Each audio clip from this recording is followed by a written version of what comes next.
काय सांगतो तुमच्या लक्षात येत आहे ना? काय पोरासाठी सगळं करायचं, आपण पोरगं काय सांभाळायचं?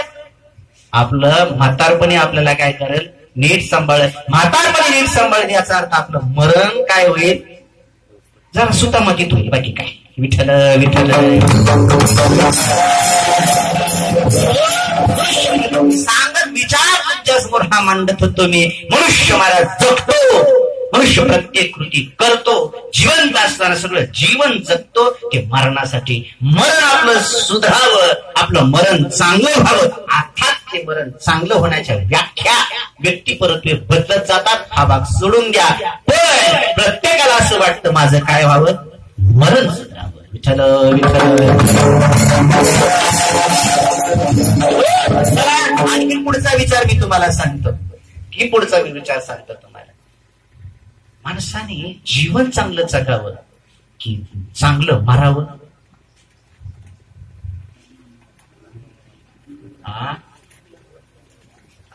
जीवन चांगलं जगावं की माणसाने चांगलं मारावं? भजन करा, सांग. विठ्ठल विठ्ठल.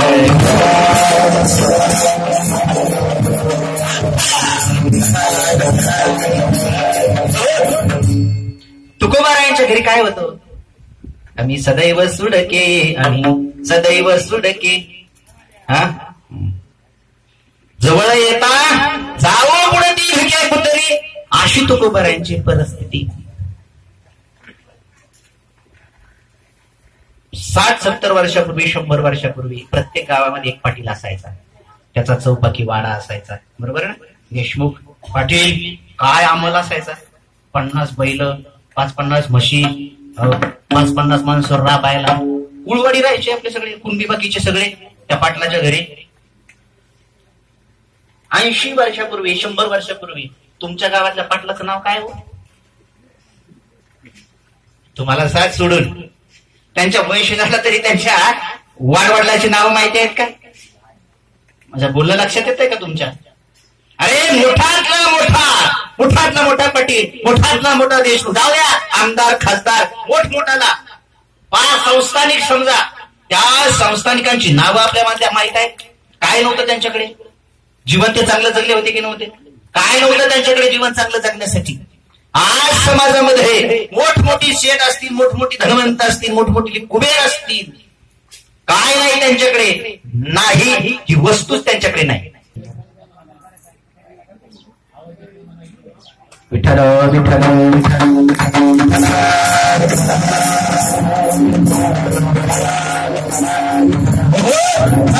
गादी टाकली, गादी, गादीवर तरी झोपेल का नीट? तुम्हाला काय वाटतंय? गादीवर झोपेल नीट लक्ष देऊन ऐका, नीट लक्ष देऊन ऐका. रात्री जर तुम्हाला असं वाटत असेल आपल्याला सुखाने झोप यावी, रात्री जर तुम्हाला असं वाटत असेल आपल्याला सुखाने झोप यावी, तर मला दिवसा दिवसा दिवसा असं कार्य करा, असं कार्य करा की मनाला रुखरुख नाही लागली पाहिजे. दिवसा जर सत्कर्म करत राहिला तर रात्री सुखाने झोप आल्याशिवाय राहणार नाही. तसं जीवन जर सत्कर्मात घातलं तर मरण धन्य झाल्याशिवाय राहणार नाही. सांगितलं होतं तुम्हाला, मी शास्त्रातलं प्रमाण तुम्हाला सांगेन. जीवन चांगलं जगावे की न जगावं माहित नाही. माणसाचं मरण सुधारावं, आणि माणसाला वाटत असेल आपलं मरण सुधारावं, माणसाने जीवन चांगलं घालावं. जीवन चांगलं जर घातलं तर जीवनभर केलेला अट्टहास, मरणासाठीचा जो अट्टहास, तो अट्टहास पूर्ण होईल. पण शास्त्रकार वर्णन करतात, दिवसेनैव तत्कुर्यात् येन रात्रौ सुखं वसेत्. माणसाने दिवसा असंच कर्म करावं की ज्याने रात्र माणसाची सुखाने जाईल. रात्रभर जर तळमळ तळमळ तळमळ चालत असली, काय काळी लावायची की त्या बंगल्याला गाड्यांना. महाराज आमचे शेतकरी पार नुस नांगरट राहते, नांगरट ती पण मुरमाटातली नाही, मग काळातली नांगरट. शेतकरीच आहात ना तुम्ही? मुरमाटातली नांगरट आणि काळाटीतलं नांगरट फरक असतो. मुरमाटीतलं त्या मुरमातून चालायला काही अडचण येणार नाही, काळाटीतल्या नांगरटीतून चालता सुद्धा येणार नाही. बागायत जर जमीन असेल असे एवढा ढेकळा असतात. पण महाराज आमचा साधा वारकरी वारीनं ज्यावेळी वारीला चाललेला असतं, त्या ढेकळा सुद्धा पोतड टाकतो, पोतड नुसतं अंग टाकायचा उशीर आहे का? आणि करोडो रुपये कमवणारी मंडळी. स्लीप इझी, पण नो इझी स्लीप. नुसती त्या गाडीचं नाव स्लीप, इझी स्लीप नाही. मग गोळ्या घ्या, तुमचं ते काय म्युझिक ऐका, भानगडी करा, प्राणायाम करा, अनुलोम विलोम करा, बसका करा, काय नाही. 12, 2, 3 कधीतरी एखादी, काय उपयोग आहे महाराज. म्हणून शास्त्रकार दिवसे नैव तत्कुर्यात् येन रात्र सुखं वसेत. दिवसात ते करावं ज्याने रात्र सुखाची जाईल. तसं महाराज लिंबाखाली पुढी म्हणतात, अरे लय दडदड म्हणून घेतलं रे, लय म्हणून कुत्र्याच्या म्हणून झालं. मी कितीही कमवलं, काय उपयोग झाला. मृत्यू बिघडला, मृत्यू बिघडलं, जीवन बिघडलं. या उलट महाराज मृत्यू सुधारला, जीवन सुधारलं. समजून घ्या.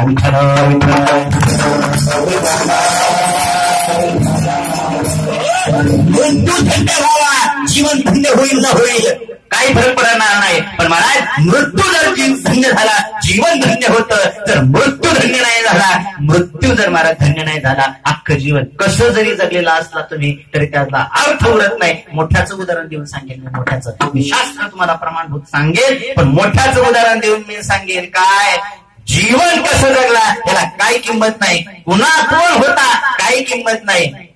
पण फक्त मृत्यूने ते जीवन धन्य झालं की अभागी ठरलं हे सिद्ध होतं. उदाहरणांनी सांगेल मी. चला रामायणामध्ये भजन करायला. विठ्ठल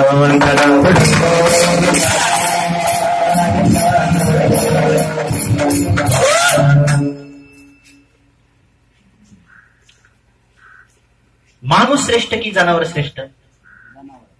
जनावर श्रेष्ठ. काय बोलताय? बरोबर. राजा चांगलं जीवन जगेल की जनावर चांगलं जीवन जगेल? एखादा पक्षी जनावर चांगलं जीवन जगेल? राजा चांगलं जीवन. पण महाराज रामायण आपल्याला सांगतं काय? रामायण आपल्याला सांगतं तू राजा जरी असला, राजा जाऊ द्या, तू देवाचा बाप जरी असला आणि तुझं मरण जर बिघडलं, तुझं जीवन व्यर्थ ठरलं. या उलट तू साधारण पक्षी, नुसता पक्षी नाही महाराज, नुसता पक्षी नाही, मग मांस खाणारा पक्षी जरी असला आणि तुझं मरण जर सुधारलं तर तुझं जीवन धन्य झालं. रामायण ऐकता ना तुम्ही? ऐकले ना रामायण तुम्ही? मी कोणाविषयी बोलतोय तुमच्या लक्षात आलं असेल. काय कमी होतं दशरथाला? काय कमी होतं त्या दशरथाला?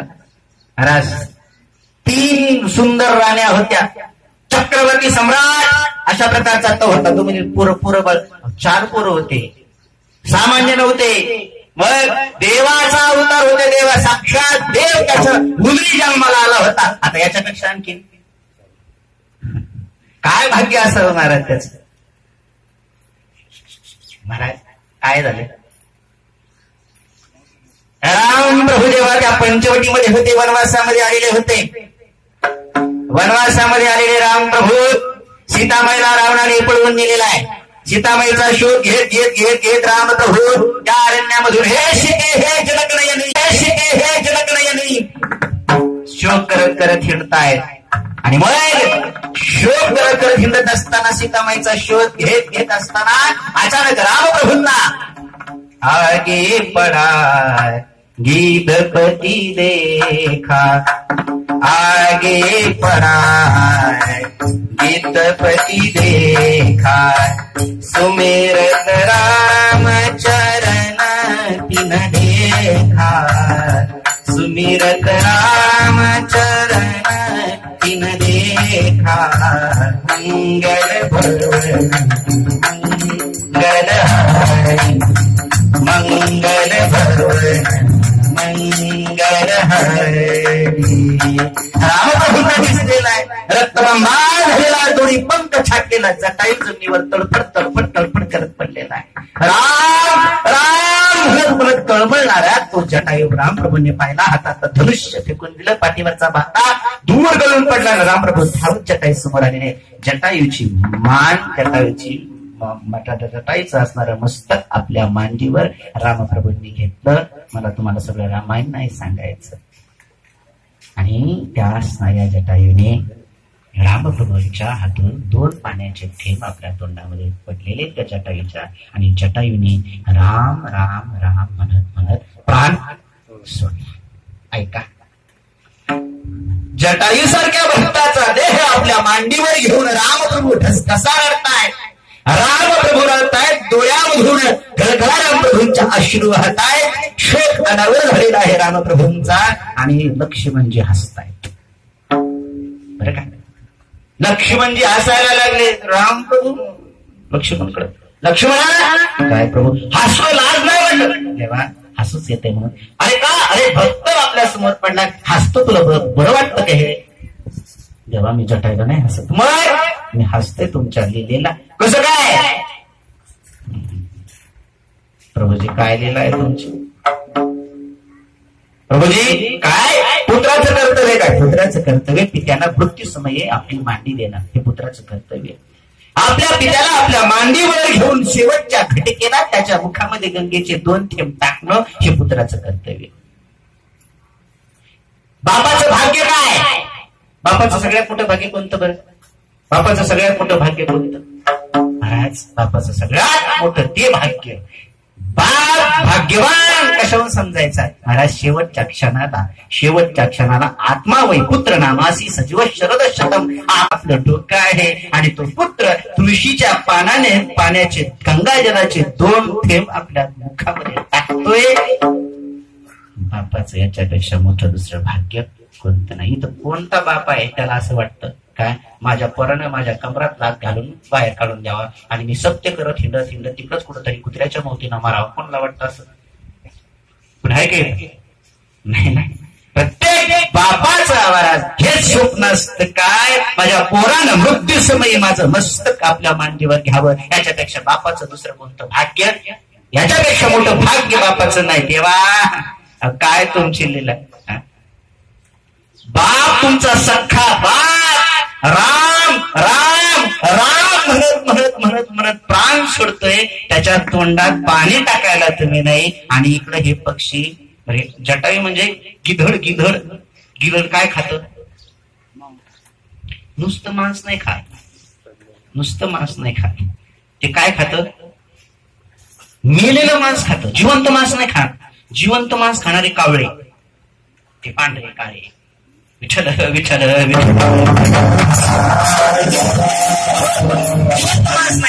गिधड मेलेला मांस खाणार, मेलेलं सडलेलं मांस खाणारा लक्ष्मण म्हणतोय देवा काय तुमची लीला, काय ह्या जटायूचं भाग्य देवा, काय या जटायूचं भाग्य काय? अरे तुमचा बाप असून त्या दशरथाला तुमच्या पाणी तर द्या सोडून, तुमचं तोंड मांडी वगैरे ते द्या सोडून तुमचं तोंड सुद्धा पाहायला मिळालं नाही. आणि इकडे हा पक्षी असून सुद्धा, मांस खाणारा पक्षी असून सुद्धा तुमच्या मांडीवर याला मरण येतंय. मला त्याचं असू येतंय. धनभाग जटायू तुझको कोटी कोटी प्रणाम, धनभाग जटायू तुझको कोटी कोटी प्रणाम, मिले ना जो दशरथ को ओ पालिये तूने श्रीराम. विठ्ठल विठ्ठल.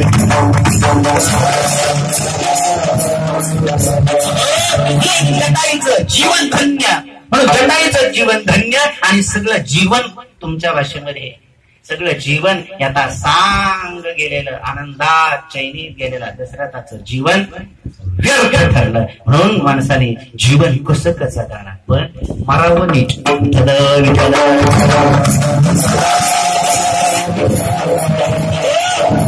म्हणून मला 3 वाक्य मी सांगून जातो, 3 वाक्य सांगून जातो.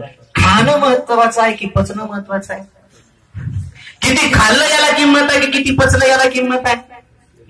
किती पचल बरं झाला, किती कमवलं याला किंमत आहे. किती जो दशरथ को ओ पालिये तूने श्रीराम. विठ्ठल विठ्ठल.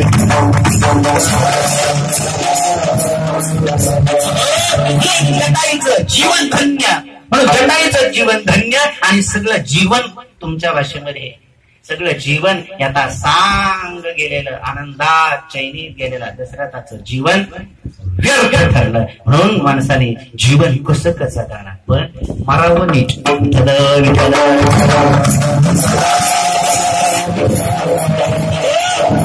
म्हणून मला 3 वाक्य मी सांगून जातो, 3 वाक्य सांगून जातो. खाणं महत्वाचं आहे की पचणं महत्वाचं आहे? किती खाल्लं याला किंमत आहे की किती पचलं याला किंमत आहे? किती पचलं बरं झालं. किती कमवलं याला किंमत आहे की किती टिकलं याला किंमत आहे? कसं जगला याला किंमत आहे की कसं मेला याला किंमत आहे? आलं लक्षात? विठ्ठल विठ्ठल.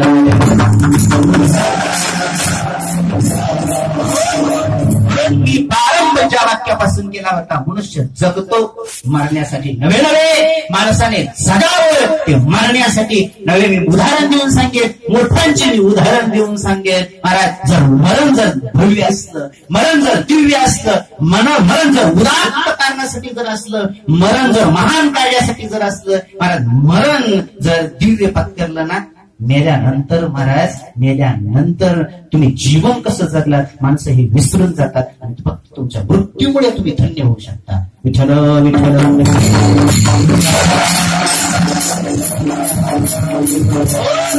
भगतसिंग, काय माहिती आपल्याला भगतसिंगाविषयी?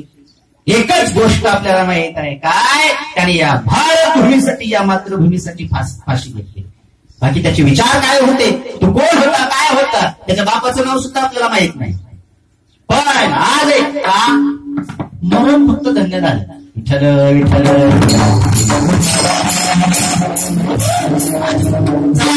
इतिहास जरा उघडून पहा तुम्ही, इतिहास उघडून पहा. आजही आपण जर म्हणू काय स्वराज्याची स्थापना कोणी केली? एक शिवा न होता तो सुन्नत सबकी. साऱ्याची सुन्नत झाली असती एक छत्रपती नसते. त्या असणाऱ्या या हिंदू धर्माचं संरक्षण जर कोणी केलं असेल तर कोणी केलं. पण जेव्हा धर्मवीर अशी गर्जना होती तेव्हा कोणाचं नाव आठवलं? त्यावेळी शिवाजी महाराज आठवतात का आपल्याला? त्यावेळी शिवाजी महाराज नाही आठवत.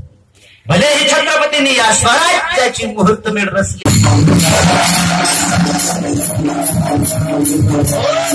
भगतसिंग, काय माहिती आपल्याला भगतसिंगाविषयी? एकच गोष्ट आपल्याला माहित आहे, काय त्याने या भारतभूमीसाठी या मातृभूमीसाठी फाशी घेतली. बाकी त्याचे विचार काय होते, तो कोण होता, काय होता, त्याच्या बापाचं नाव सुद्धा आपल्याला माहित नाही. पण आज एक का मरण फक्त धन्य झालं. विठ्ठल विठ्ठल.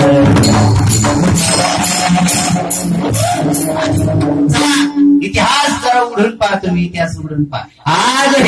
आजही आपण जर म्हणू काय स्वराज्याची स्थापना कोणी केली? एक शिवा न होता तो सुन्नत सबकी. साऱ्याची सुन्नत झाली असती एक छत्रपती नसते. त्या असणाऱ्या या हिंदू धर्माचं संरक्षण जर कोणी केलं असेल तर कोणी केलं. पण जेव्हा धर्मवीर अशी गर्जना होते तेव्हा कोणाचं नाव आठवलं? त्यावेळी शिवाजी महाराज आठवतात का आपल्याला? त्यावेळी शिवाजी महाराज नाही आठवत. भले हे छत्रपतींनी या स्वराज्याची मुहूर्तमेढ रचली असेल, पण महाराज जर मरण धर्मासाठी कोणी पत्करला असेल तर ते संभाजी महाराज. म्हणून इतिहास काय होता किंवा खरा इतिहास काय, खोटा इतिहास काय, मला त्या चर्चेत पडायचं नाही. पण संभाजी महाराजांचं जीवन वादग्रस्त होतं असं इतिहासकार म्हणतात. तो जीवन संभाजीराजांचं कसं होतं याचं कुणाला घेणं नाही. पण महाराज त्या माणसाचं, त्या असणाऱ्या माणूस म्हणणं योग्यच नाही, त्या महापुरुषाचं मरण असं होतं, त्या महापुरुषाचं मरण असं होतं. आजही धर्मवीर म्हटलं की बाबा एकच उद्गार आपल्या मुखातून बाहेर येतो, संभाजी महाराज की. विठ्ठल विठ्ठल.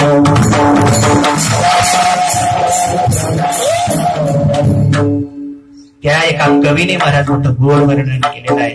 काय मरण पत्करलं महाराज त्या वीराने, काय मरण पत्करलं त्या शूराने आपल्या मातृभूमीसाठी. काय भयानक यातनामय अशा प्रकारचं जीवन, त्या जीवनाची परिसमाप्ती त्या महावीराने केली. 40 दिवस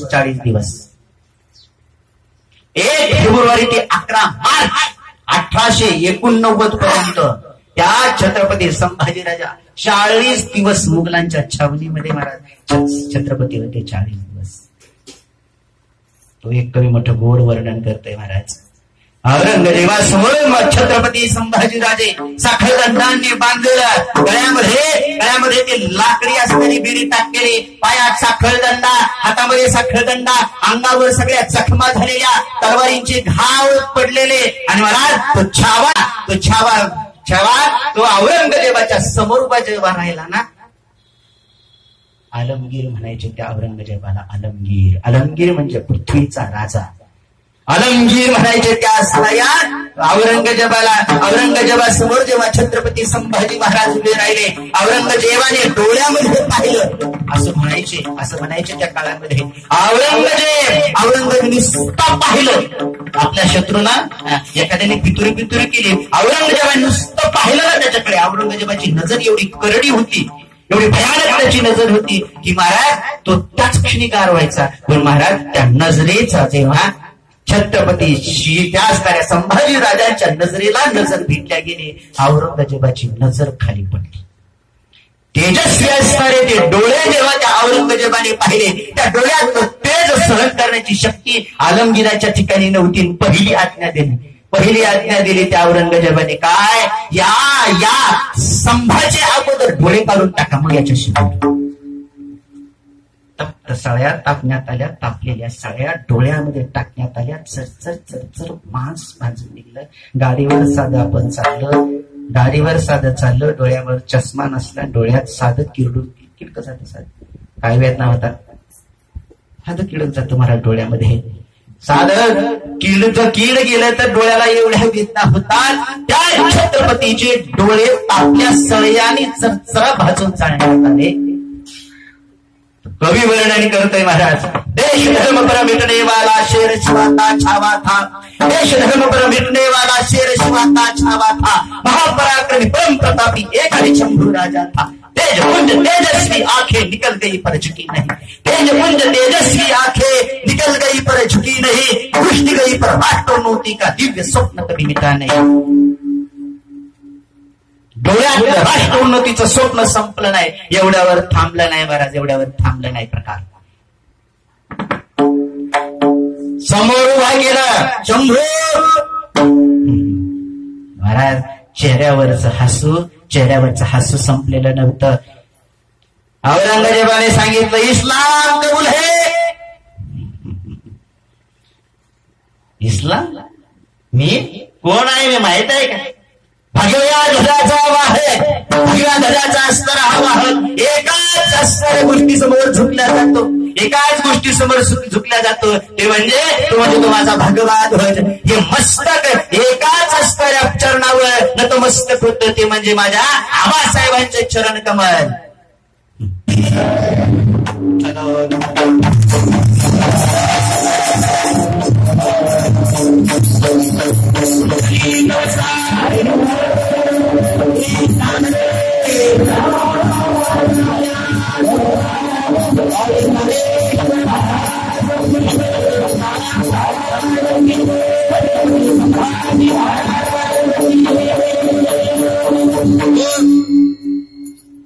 सांगत कशासाठी होतं तुम्हाला हा सगळा इतिहास?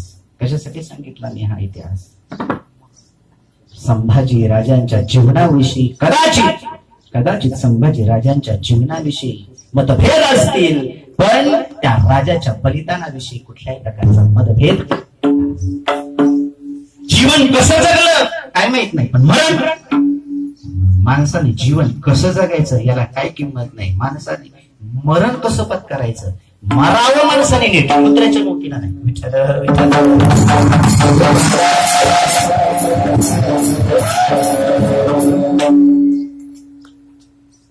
महाराज, मग जीवन मरण जर चांगलं पाहिजे असेल तर काय केलं पाहिजे? मरण चांगलं मरायचंय, काय केलं पाहिजे? कल्पना करा. दिवसभर तुम्ही तुमच्या शेतामध्ये, सुंदर पाऊस, अशी परिस्थिती नव्हती तुमच्याकडे. बरं वाटतं पाऊस जरा, आमच्याकडे लय बेकार परिस्थिती आहे.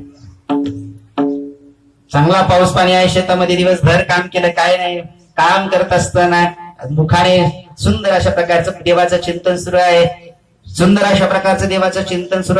अभंगांचं चिंतन सुरू आहे, मुखाने नामोच्चारण चालू आहे. पांडुरंग हरी जय जय, पांडुरंग हरी पांडुरंग हरी जय जय पांडुरंग हरी, पांडुरंग हरी जय जय पांडुरंग हरी, पांडुरंग हरी जय जय पांडुरंग हरी. मुखाने देवाचं नाम चालू काय नाही, साधी कपाशी बसेल, कपाशी खुरपला तुम्ही, खुरपणी चालू आहे, बायका पोरं आपल्या आपल्या कामामध्ये आहेत. दुपारी जेवण झालेलं आहे, दुपारी सुंदर जेवण झालं, 10-15 मिनिटाची वामकुक्षी झाली, परत आपलं काम सुरू झालं. संध्याकाळी 4 वाजता घरी आले, जनावरांना पाणी बिणी टाकलं, सगळं व्यवस्थित झालेलं आहे, हातपाय तोंड स्वच्छ धुतलेलं आहे, देवाच्या देवाऱ्यासमोर बसलेलं आहे. पांडुरंग हरी जय जय पांडुरंग हरी, पांडुरंग हरी जय जय पांडुरंग हरी, पांडुरंग हरी जय जय पांडुरंग हरी, पांडुरंग हरी, पांडुरंग हरी जय जय पांडुरंग हरी, पांडुरंग हरी जय जय पांडुरंग हरी, पांडुरंग हरी जय जय पांडुरंग हरी. देवाचं चिंतन हरिपाठ झाला, देवपूजा झाली, देवासमोर दिव्याला दिवा लावलेला आहे. पत्नीनं जे काय तिखट मीठ कोरडं काय असेल ते ताटामध्ये वाढलं, देवाचं नाम चिंतन करत वदनी केवळ घेता नाम घ्या स्त्रीचे सहज होते, नाम घेतला पुताचे, सुंदर अशा प्रकारचं जेवण झालं. जेवण झालं, पत्नी मुलांबरोबर दिवसाच्या सगळ्या काय सुख दुःखाच्या गप्पा असतील त्या झाल्या. तुमच्याकडे टीव्ही नाही त्यामुळे बाकीच्या भानगडी करायला वेळच नाही. सुंदर अशा का उद्या सकाळी परत 4 वाजता लवकर उठायचं. गोधडी टाकली, गोधडी टाकली, गोधडीवर अंग टाकलं, चिंतन सुरू आहे मनातल्या मनात. पांडुरंग हरी जय जय पांडुरंग हरी, पांडुरंग हरी जय जय पांडुरंग हरी, पांडुरंग हरी जय पांडुरंग हरी, पांडुरंग हरी जय जय पांडुरंग हरी, पांडुरंग हरी जय जय पांडुरंग हरी, पांडुरंग हरी जय जय पांडुरंग हरी. गोधडी साधी गोधडीवर तुम्ही अंग टाकलं, काय होईल? काय होईल? इथं नाही ना झोपले, जाग्या आहात ना तुम्ही, काय होईल? शांतपणे झोप. तेच सकाळी उठल्यानंतर डोक्यामध्ये विचारच घेऊन आले, काय 4-7 जणांचे तरी मुडकी मुडना जाणायची. वाळकीचा बाजार, सोमवारचा दिवस, वाळकीला गेले, काळ्याचं पांढरं, पांढऱ्याचं काळं, याची टोपी त्याच्या डोक्यात, त्याची टोपी त्या तिसऱ्याच्या डोक्यात, 4-5 टोप्या आपल्या खिशात, असं करून काहीतरी भानगडी करून वाळकीच्या बाजारामध्ये 10,000 कमवले. 10,000 कमी करून येताना तिकडून येतानाच टांगलेलं काळ्या पिशीतलं द्राक्ष नव्हे घेऊन आलेला आहे. 4-2 टाकलेले सुद्धा आहे असं समजा. आल्या बायको बरोबर भांडणं, पोरांबरोबर भांडणं, हे त्याला शिव्या देता येते, त्याला शिव्या देता येते. खाल्लं कसं तरी फार अगदी स्लिपीची गादी आहे, स्लिपीची गादी. त्या स्लिपीची बडबड नाही केलं तर त्याला